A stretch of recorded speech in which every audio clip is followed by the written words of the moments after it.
So, I just got through watching the Whiskey Tango Foxtrot episode of Scandal. And it's been 10 months. It's been 10 months since Judge Cancer was murdered by the President of the United States, which, girl, I still can't get over that. It's been 10 months since this whole Hollis scandal. It's been 10 months since Defiance. It's just been 10 months since all that shit blew up 10 months ago. And it had been 10 months, and Olivia Pope, at the end of the day, you're still a hoe. You're still a slut that gets screwed in back rooms and corners of the White House and in cabins and in closets and just all kind of stuff. 10 months later, girl, you still pining after a married man that does not belong to you. And I get it. Y'all got chemistry. Y'all got passion. Child, y'all got some serious passion. But at the end of the day, this man is still married, honey. And I'm going to need for you to move on.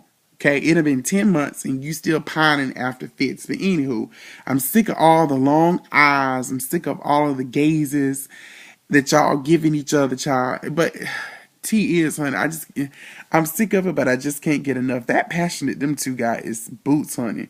They sitting there, she coming down the runway in the church and Fitz looking at her. He can't get enough of her.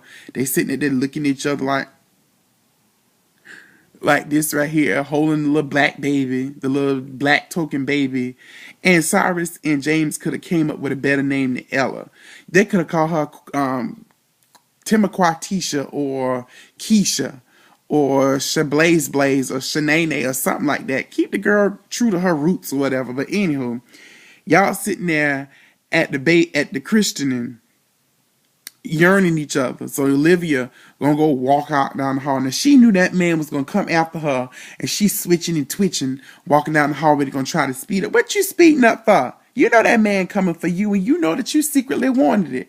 And then what he do, just like a man would do any hoe, take you by your arm and thrust you in the room with all the electricity and the wires and the circuits and all kind of stuff like that, and y'all banging, bang, bang, bang, bang. And then Olivia, you gonna slap him like you ain't want it. Child, get out of here with all that stuff. And then he gonna take your panties off and just screw you in all kind of places, child. That scene was hot. But he screwed you with no condom and everything. And then after it was over, you gonna walk out the room telling him you sorry about Defiance. And he told you ain't sorry. It's just guilt. It was betrayal. You betrayed me. Ho, the hoes can't betray me. Anywho, and then he gonna tell you we done. I can't help that I can't control my erection around you. Girl, that was something to say to somebody. Even to the hoe, that was something to say. But he told, and Olivia, how you feel about that? A man tell you they can't control their erection around you, and basically that's all you good for, a good screw. But other than that, honey, we done.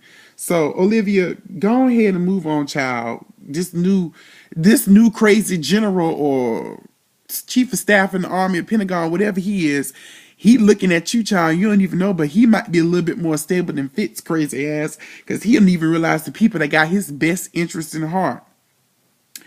And Millie, now I ain't mad at you, honey.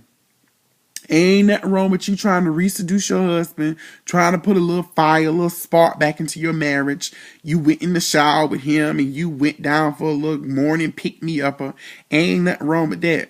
But girl, when a man turns down head, that's a damn problem. That's a damn problem when a man turns down head. So, I don't know what to say, girl. I don't know what's gonna be done to fix y'all marriage. You might have to call Iana on that one, because she might need to come on there and fix y'all life, because I just don't know what to say. And where the hell are y'all other children? That new little baby ain't y'all only child. We don't want to know where the other children at. But y'all get into when Miss Millie went and told Fitz that it was all Cyrus's fault when it came to the Defiance. Now, Cyrus gave you a task, Millie, to get the president, to trust, but not to throw him completely over the bus. Child, you threw Cyrus up under the bus, flattened all the tires and let the bus fell on top of him, changed the tires and ran over his ass 3 times. Girl, you wrong for that, child. Now you got Fitz. Don't even know if left is left or right is right. Or child, he don't even know if right is left or left is right. He just crazy all up in the head, and you got that man all fooled up. He drinking, missing Olivia and all kind of stuff like that. But girl, get into how that terrorist slapped the hell out of that black soldier. Now that woman was sitting there. He was telling you stupid B hole, say where you from. And child, he took that black girl and he hit her ass upside the head and she fell out. But child, it's a mole in the White House. Child, it's a mole in the White House. And I'm looking forward to who Shonda Rhimes identify as that particular mole. But child, in this last business little recap, let's get into Miss David, child. First of all, how late is it that David wakes up to a bloody fish in his bed, child? She done been stabbed. At least she still had a bra on. We could have had a little nipple action or something going on. Show a little bit of titty on national TV. Ain't nothing wrong with it, child. This is a different day and age. But anyway, she's sitting there, titty still perched in her little bra. She done got stabbed all in her thighs and her eyes and her coochie and her clit and child, all kind of stuff like that. She done got stabbed in. Child, David done lost his job. His grandma paying his rent now. Child, he done been dumbed down to a regular teacher. His business cards even had looked tired as hell when he tried to went into business for himself being a lawyer. And child, on top of that, child, he called himself trying to tell Olivia he don't need her. And then he gonna sit there and pick up that checkbook like that check was gonna go through. Child, you know that check was gonna bounce. Olivia told you, you can't even afford me. And she walked out after that. She should have slapped David and took that checkbook and tore that shit up because he ain't got no damn money in the bank, girl. You need to befriend one of them little stunt queens up there in Washington, D.C. Child, let them give you a couple of credit card numbers or checking account numbers or something like that. But I'm interested to see what this whole little stunt when it comes to